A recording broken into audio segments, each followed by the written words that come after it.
Hi everyone, it's Christina and welcome back to my channel. Today I'm going to be talking about how I blog plan because I received a few requests to make this video. I wanted to begin by sharing a little bit about my blog with you in case you've never visited it. I run Adventures in Polishland and I will have the link to my blog below as always in the description box. I would love it if you would check out the blog and follow it.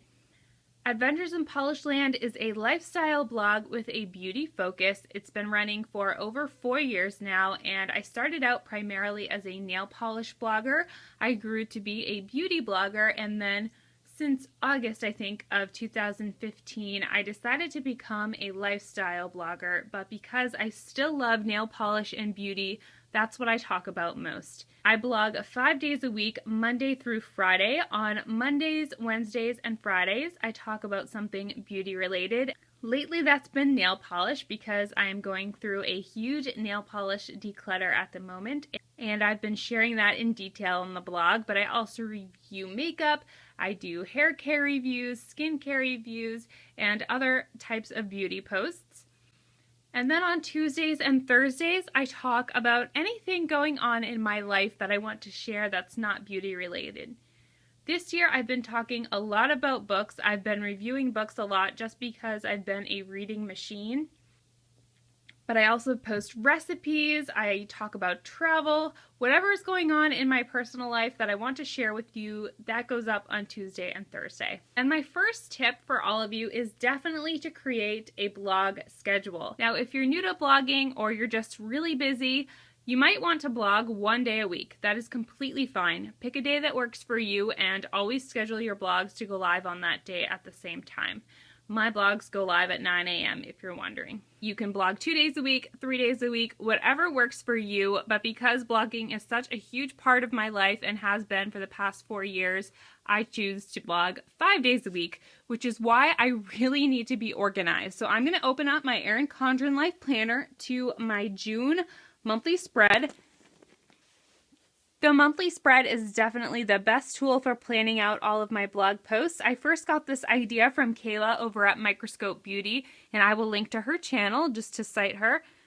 I have a 2-step process, and the first step is using page flags. So as you can see, I have a lot of page flags here. What I do is whenever I have a blog post in mind, I will write it down on a page flag and stick it in my planner on the day I think it will go live. Now, the reason I love to use page flags is because my blog posts get moved around all the time.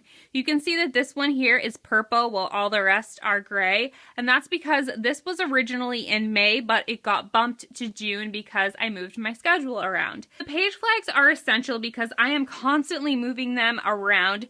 This is because I will receive products from brands to review, and those will get prioritized over products that I have purchased myself or over other blog posts that I've just created myself. Whenever I receive a product for review, I start testing it immediately and I try to get that review up as soon as I can. Or sometimes I just think a blog post is more timely. Maybe it's about a holiday, or maybe it's about a new product that just hit the market and I want to make sure I review it right away. That's why I like to keep things on the page flag so I can move them around, and sometimes they will end up in other months, or sometimes the ideas will get scrapped altogether. That is step 1 of planning the blog post. Step 2 is writing the blog post. So I will take the photos, I will write up the post, edit the post, and then I will schedule the post, meaning that the post is all ready to go live. It just has to wait until the certain day. But once that post is scheduled and ready to go up on my blog, I switch out the page flag for a sticker. I use the Erin Condren event stickers and the Recollections event stickers from Michaels. Those fit really well in the monthly spread, and they are both pretty affordable stickers. And once that sticker is in my planner, it is very rare that I'm going to move that blog post around because it's already scheduled and ready to go. If there's an extenuating circumstance, such as a sponsored opportunity comes along, then I might bump it, but otherwise it stays that way. But that is essentially how I use the monthly spread. I write out my posts on page flags, and then once the post is scheduled, I switch it out for a sticker. But I also wanted to talk about a few of my other blog planning essentials, so I'm just going to move my planner to the side for a minute. and bring in my little journal here from Erin Condren. This is the Jot Your Thought Journal in the lined paper variety. Now, unfortunately, these are not on the Erin Condren website anymore, which is really disappointing because I love these. I did ask Erin Condren if they were going to bring these back, and they said that they are around the back to school season, which I don't really understand. But you can use any sort of journal or notebook you have on hand, and this is where I write down notes for my blog posts. So let's see what I can share.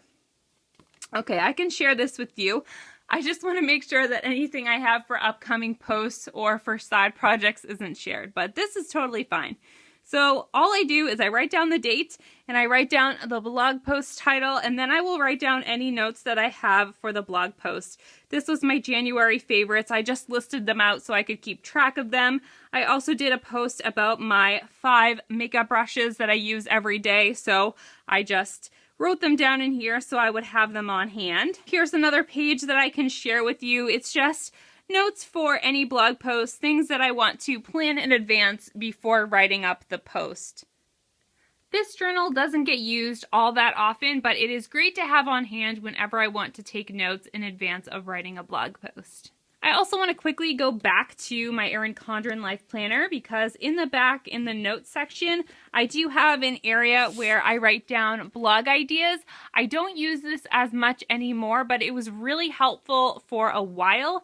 What I did was I would write down an idea for a blog post whenever it came to mind.